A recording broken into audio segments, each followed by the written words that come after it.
ከአሰብ የሚነሳው ጦር የአሰብ ተጋድሎ መጥቷል። ኤርትራ ጦሯን ወደ አሰብ እያስጠጋች እንደሆነ እየተገለጸ ነው። የኤርትራ ጦር ወደ ዛላምበሳ አካባቢ እየተጠጋ እንዳለም የሳተላይት ምስሎችም ያሳያሉ። ኤርትራ ከባባድ የጦር መሳሪያዎችን ወደ ኢትዮጵያ ድንበር እያስጠጋች እንደሆነ በሳተላይትም በዓለም አቀፍ ሚዲያዎችም እየተዘገበ ይገኛል። የኢትዮጵያ መንግስትም አሰብ እያለ ነው። አሰብን በእጄ ካላስገባው አልተኛም እያለ ነው። የኤርትራው ጠንካራ ጦር ክፍል ደግሞ አሰብና አካባቢዋ ላይ እንዲሰፍር ተደርጓል። አሰብን መመለስ ይቻላል? በአሰብ ጉዳይ የኢትዮጵያስ ህጋዊ መብት ነበራት? በዛሬው መሰናዷችን አሰብ በአራቱም ሀያላን ሀገራት በእንግሊዝ፣ በአሜሪካ፣ በፈረንሳይና በሩሲያ የኢትዮጵያ እንደሆነ ውሳኔ ስለተላለፈበት ታሪክ እናጫወታችኋለን። የኢትዮጵያ የመከላከያ ሚኒስትርና ጀነራሎች ስለ አሰብ የተናገሩትን አስደናቂ ንግግር ምን እንደሚመስልም እናጫወታችኋለን። አብራችሁን ቆዩ። የባህር ኃይላችን መልህቅ የጣለበት፣ የጠቅላይ አሽከሮች በፓሪስ በኒውዮርክ የተማጎቱለት፣ ያሉላ ፈረሶች ውሃ የጠጡበት፣ የኢትዮጵያ ወጣቶች ዋና የዋኙበት፣ የታለ ባህሩ በደም የማልንበት። ይህ የአንድ ኢትዮጵያዊ የባህር ኃይል ግጥም ነው። ከኢትዮጵያ ቅኝ ግዛት ቀንበር ለማውጣት የተዋደቀው ህዝብ ወያኔ ሓርነት ትግራይ ወይም ህወሓት አሰብ የኢትዮጵያ አካል ነች፣ ወደ ኢትዮጵያ መታጠፍ ይገባታል ለሚሉ ኢትዮጵያውያን ኢህአዴግ መልስ ሲሰጥ የመስፋፋት አባዜ የተጠናወታቸው ናቸው በማለት ያወግዛቸዋል። በኢህአዴግ በሻዕቢያ መካከል የተደረገው ጦርነቱ በተደመደመ ማግስት ኢትዮጵያና ጣሊያን ከ100 ዓመታት በፊት የተፈራረሟቸው በቅኝ ግዛት ውሎች በሌሎች ወደፊት በሚብራሩ ህግጋት መሰረት የኤርትራን ሀገራዊነት ለማረጋገጥና የኢትዮጵያን የባህር በር ለማዘጋት ኢህአዴግ በሶምሶማ ሩጫ ለድርድር ወደ አልጀርስ አቀና። አልጀርስ ከደረሰም በኋላ ኢህአዴግ በአፄ ምኒልክ ላይ በግድ በተጫኑ በኋላም ጣሊያን ራሷ ኢትዮጵያና የተባበሩት መንግስታት በሰረዟቸው የኢትዮጵያን የባህር በር በሚዘጉ የቅኝ ግዛት ውሎች መሰረት የኢትዮጵያ ዳር ድንበር ከኤርትራ ጋር ለመካለል ኢህአዴግ ተስማማ። የኢትዮጵያ የባህር በር ባለቤትነት መብትን አስመልክቶ በኢትዮጵያውያን በኩል ሁለት አቋማት ይንጸባረቃሉ። አብዛኛው የኢትዮጵያ ህዝብ ምናልባትም ከ90 ከመቶ በላይ አሰብ በታሪክ በህግና በህዝብ አሰፋፈር የኢትዮጵያ የተፈጥሮ የባህር በር ነች ሲሆን በዲፕሎማሲያዊ ትግል ካልሆነም አስፈላጊ በሆነ መንገድ ሁሉ ከኤርትራ ማስለቀቅ አለብን ሲል፣ ሌላው በጣም አነሳው ደግሞ አሰብ የኤርትራ አካል ነች፣ ወደ ኢትዮጵያ ለማጠፍ ህጋዊ ሆነ ታሪካዊ ምክንያት የለም በማለት ይከራከራሉ። እነዚህ ወደብ አስረካቢዎች አሰብ ለኢትዮጵያ ትገባለች ባዮችን የአሰብ የኤርትራዊነትን የሚከዱ የደርግ ፊውዳል ስርዓት ርዝራዦችና አቀንቃኞች የወደብ አባዜ የተጠናወታቸው የሰውን ሀገር ለመቀማት የሚቋምጡ ሰላም የማይወዱ የኢትዮጵያና የኤርትራ ህዝቦችን በጦርነት ለመማገድ የሚፈልጉ ጦርነት ናፋቂዎች ለጥያቄያቸው ምንም ህጋዊም ሆነ ታሪካዊ መሰረት ሊያቀርቡ የማይችሉ ተብለው በኢህአዴግ ባለስልጣናት ዘንድ ይወቀሱ ነበር። ከኢህአዴግ ውስጥ አቅሟቸውን ቀይረው አሰብ ወደ ኢትዮጵያ እንድትታጠፍ ከሚከራከሩት ከፍተኛ የኢህአዴግ ባለስልጣናት ውስጥ የኢትዮጵያው የቀድሞ የአየር ኃይል አዛዥ ሜጀር ጀነራል አበበ ተክለሃይማኖት ካሳይ እንደሚከተለው ጽፈዋል። እንደ አውሮፓውያን አቆጣጠር 1994 የማዕከላዊ ኮሚቴና አባል ከፍተኛ የመከላከያ አዛዦች አንዱ እንደመሆኔ መጠን በጊዜው የኤርትራን ነፃነትና የኢትዮጵያ የባህር በር ጥያቄን አስመልክቶ የመንግስት አቋምን አውቅ ነበር። የባህር በር ጥያቄ የሚያነሱ ኢትዮጵያውያን ህገ መንግስቱን በተለይም የብሔር ብሔረሰቦችን የራስን ዕድል በራስ መወሰን እስከ መገንጠል የሚደነግገውን አንቀጽ 39ን የማይቀበሉ የፊውዳል ስርዓትና የወታደራዊ አገዛዝን የሚናፍቁ የኤርትራ ነፃነትን የማይቀበሉ ጦርነት ናፋቂዎች አድርጌ ቆጥራቸው ነበር። አሰብ ወደብ ብቻ የነበረው የኢትዮጵያ ሀብት ዝርፊያ የባህር በር ጥያቄ እንዳነሳ አድርጎኛል። ለምን ህወሓት ወይም ኢህአዴግ ይህንን አቋም እንደወሰደ ታሪክ እስኪያጣራ ሚስጥር ሆኖ ቆያል። ሆኖም ግን ለኔ ምክንያቱ ድንቁርናና አጉል ትዕቢት ነው ሲሉ ሜጀር ጀነራል አበበ ተክለሃይማኖት ካሳይ ሐሳባቸውን ሰጥተው ነበር። የቀድሞ ከፍተኛ የኢህአዴግ ባለስልጣንና የመከላከያ ሚኒስትር የነበሩት አቶ ስዬ አብርሃ ተመሳሳይ አቋም በማንጸባረቅ ኢህአዴግን ስህተት ሲገልጹ ጦርነቱ አይቀሬ ከሆነ የራሳችንን ወይም የህወሓትን እምነትና ጠባብ አመለካከት ብቻ ሳይሆን ከታሪክና ከሀገር ጥቅም አኳያ የሀገራችንን ምሁራኖች አማክረን የባህር በር የምታገኝበትን መንገድ ቀይሰን ያንን በሚያረጋግጥ መልኩ እንዲፈጸም ማድረግ ይገባ ነበር። ሊረሳ የማይቻለው በወቅቱ የሰራነው ስህተት ይሄ ነው።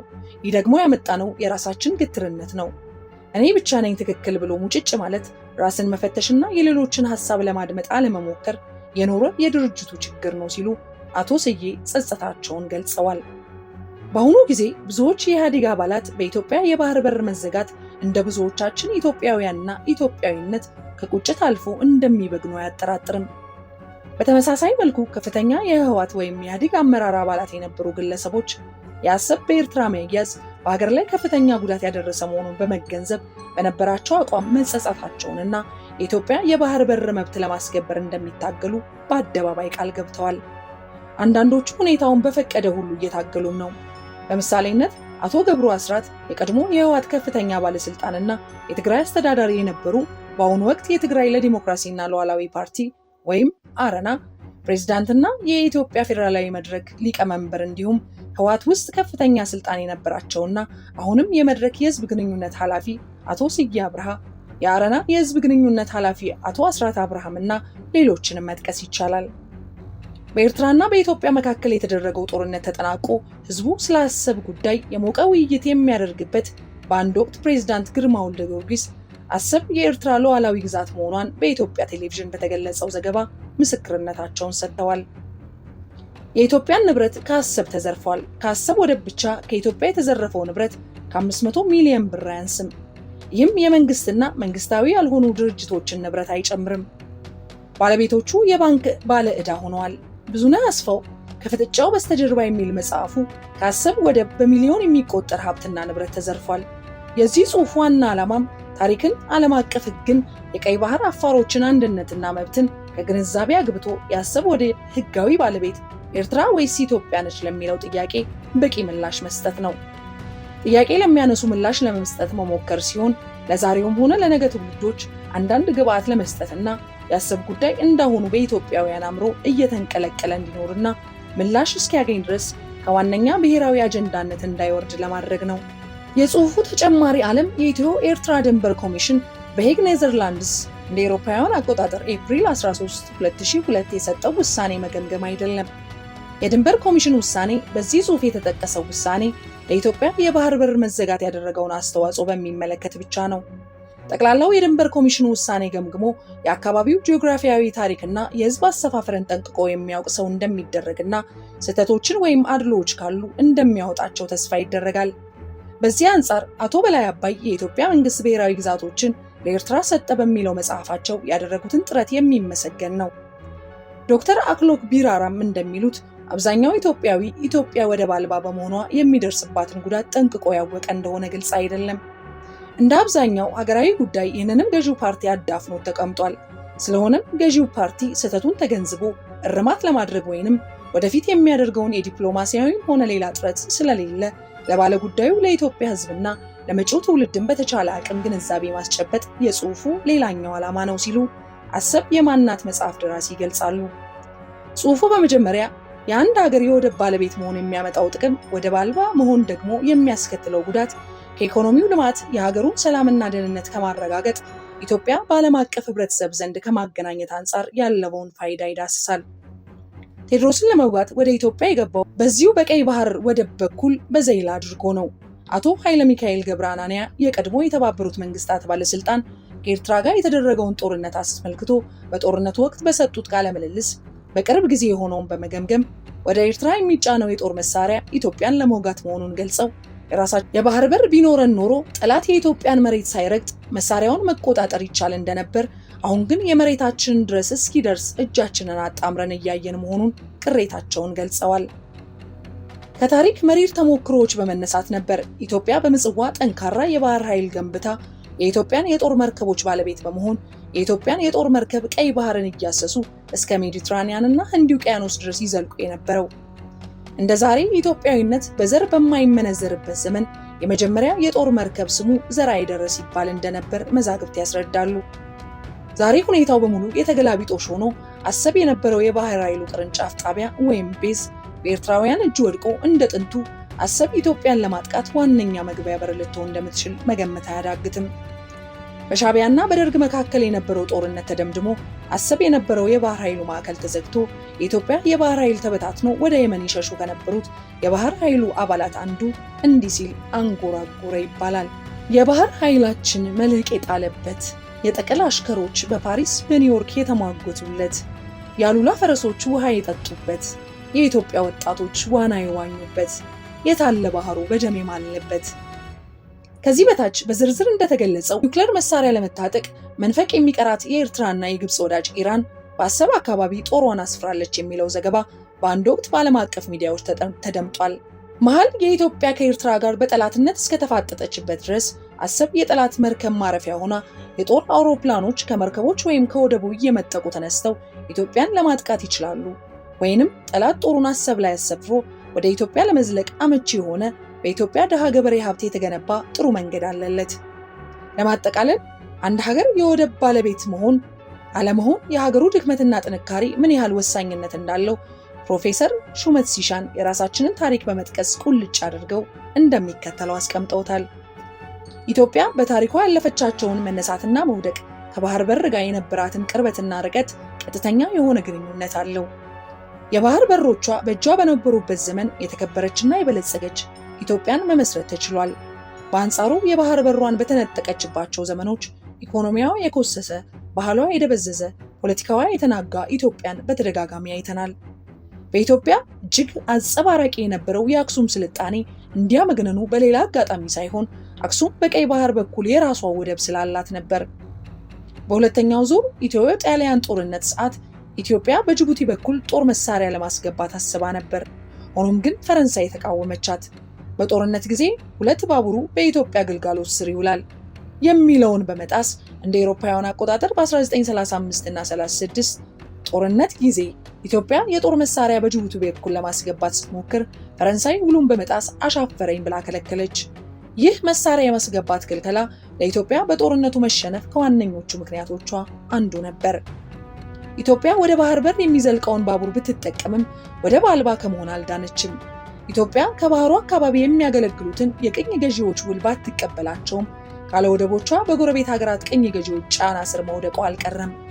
ጣሊያኖች በጦርነቱ ወቅት በኢትዮጵያ ወታደር ላይ ከነሰነሱት በዓለም ሕግ በተከለከለው የመርዝ ጢስ ውጪ ኢትዮጵያን በጦርነቱ ለሽንፈት የዳረጋት ቀጥተኛና ወቅታዊ ዋነኛ ምክንያት የምድር ባቡር በፈረንሳይ ፖለቲካ ጫና ውስጥ መውደቁ ነው። ይህም ማለት በአጭሩ ለኢትዮጵያ በጦርነቱ መሸነፍ ዋነኛው ምክንያት ወደብ አልባ መሆኗ ነው። እንግዲህ ኢትዮጵያ ለጠላት ጥቃት የተጋለጠች እንደመሆኗ መጠን መከላከያ ኃይሏን ማጠናከር ይገባታል ማለት ነው። ለዚህም የመከላከያ ኃይልና መሳሪያ መኖሩ ግድ ይላል። ተፈላጊው መሳሪያ ማለፍ ያለበት በሌላ ሀገር ወደብ አድርጎ በመሆኑ እንቅስቃሴው እክል ሊገጥመው ይችላል። የዓለም አቀፍ ሕግ እንደሚደነገው አንድ ወደብ አልባ ሀገር ሰላማዊ ዕቃዎችን በሌላ ሀገር የወደብ ማስተላለፍ መብት አለው። ይህ የሚሆነው ግን ባለወደቡ ሀገር የሚጠይቃቸውን ስርዓቶችና ክፍያዎች ፈጽሞ ሲገኝ ነው። ባለወደቡ ሀገር በወደቡ ላይ ሉዓላዊ መብት ላለው የፈለገውን ቅድመ ሁኔታዎች ከማስቀመጥ የሚያግደው ነገር የለም።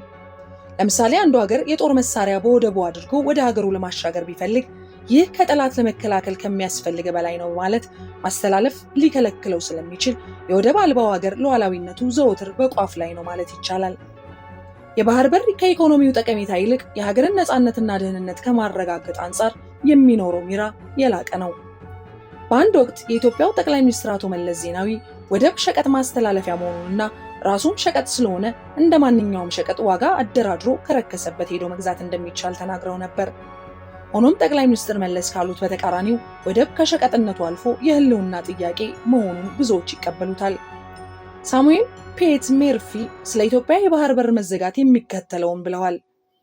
ከአፍሪካ ቀንድ በህዝብ ብዛት አንደኛ፣ በሀገሪቱ ደግሞ ሶስተኛ፣ በአሁኑ ወቅት ሁለተኛ የሆነችው ሀገር ወደብ አልባ በመሆኗ ድህነት በቋፍ ላይ ተንጠልጥሎባታል።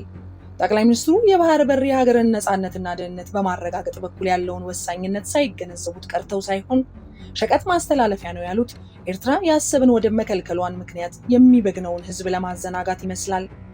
በባህር በኩል አድርጎ የሚመጣን ወራሪ ኃይል ለመመከትና እዚያው ባህር ውስጥ ማስቀረት ከመሬት ውጊያ በጣም የቀለለ ለመሆኑ የጦር ስልት አዋቂዎች ይናገራሉ። ወደብ አልባ ሀገር ለመውረር በወደብ በኩል ገብቶ ወደ ተወራሪው ሀገር ለመዝለቅ በየብስ አድርጎ ከመሄድ በባህር በኩል መግባት የቀለለ መሆኑን እነዚሁ የጦር ስልት አዋቂዎች ይናገራሉ። ኢትዮጵያ በተደጋጋሚ ጠላቶቿ በቀይ ባህር በሚገኙ የባህር በሮች በኩል አድርገው ገብተው የሀገሪቱን የሰሜን ክፍል ይዘው ወደ መሃል ሀገር የዘለቁት የእንግሊዙ ጀነራል ናፒር አጼ ምኒልክ ስምምነት በፓሪስ ከተማ ፈርመው ነበር። በዚህ ውል መሰረት ጣሊያን በአፍሪካ ቅኝ ግዛቶቿ የነበራትን ማንኛውም መብትና በቀኝ ገዢነቷ ጊዜ የተፈራረመቻቸውን ውሎች ጨምሮ ተሰረዙ።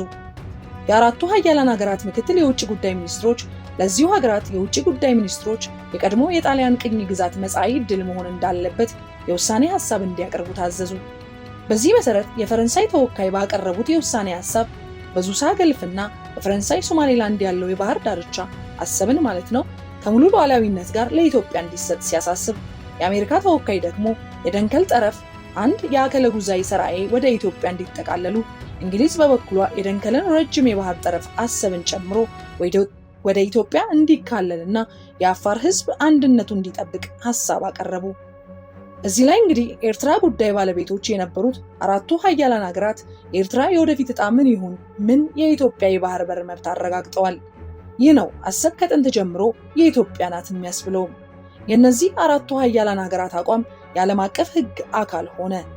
ይህ የኢትዮጵያ የባህር በር መብት እውቅና እንዳለ ሆኖ አራቱ ሀያላን ሀገራት የኤርትራን የወደፊት ዕጣ ፈንታ አስመልክቶ በአንድ ዓመት ጊዜ ውስጥ ውሳኔ ካልሰጡ የኤርትራ ጉዳይ ወደ ተባበሩት መንግስታት ጠቅላላ ጉባኤ እንዲመራ ተስማሙ።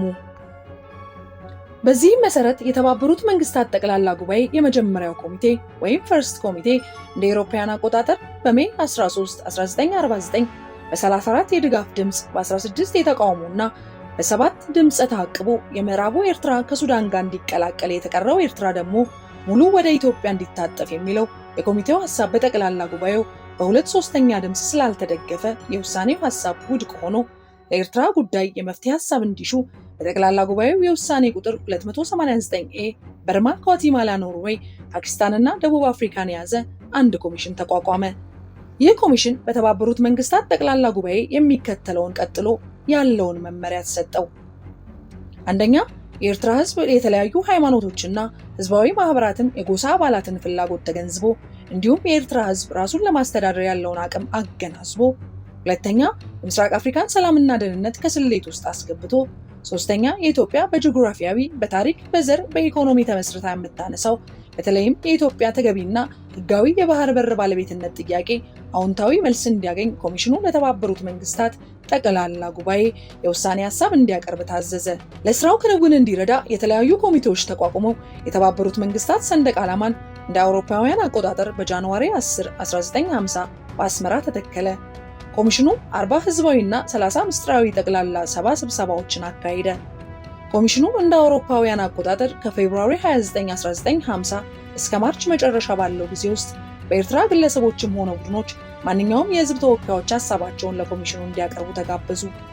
ኮሚሽኑ የተለያዩ የፖለቲካ ፓርቲዎችን ወክሎ የኦርቶዶክስ ቤተክርስቲያንና የሙስሊም ምዕመኖች ተወካዮችን፣ የንግዱ ማህበረሰብ መሪዎችን ተቀብሎ አነጋገረ። የኤርትራ የተለያዩ ክፍሎችና ኢትዮጵያውያን ጎብኝቶ ሐሳቦችን አሰባሰበ። እንደ አውሮፓውያን አቆጣጠር በአፕሪል 10 1950 የኢትዮጵያ የውጭ ጉዳይ ሚኒስትር አቶ አክሊሉ ሀብተወልድ ንግግሮችን ካዳመጠ በኋላ ኮሚሽኑ ግብጽና ጣሊያንን ጎብኝቶ ሪፖርቱን አዘጋጀ። በመጨረሻም ኤርትራ ወደ ኢትዮጵያ በፌዴሬሽን መልክ እንድትመለስ ሆኗል።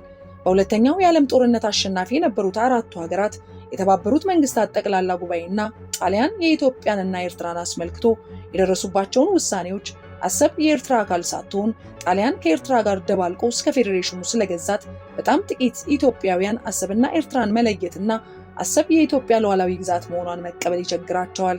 የዚህ ምዕራፍ ዓላማ አሰብ የኢትዮጵያ ሉዓላዊ ግዛት መሆኗን በተጨባጭ ህጎች፣ ማስረጃዎችና በተባበሩት መንግስታት ውሳኔዎች ላይ በመመርኮዝ ለማስረዳት ነው።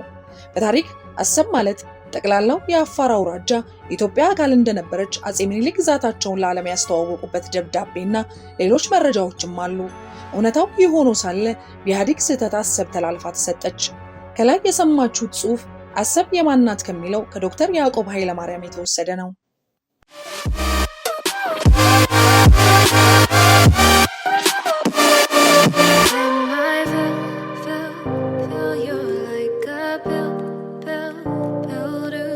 my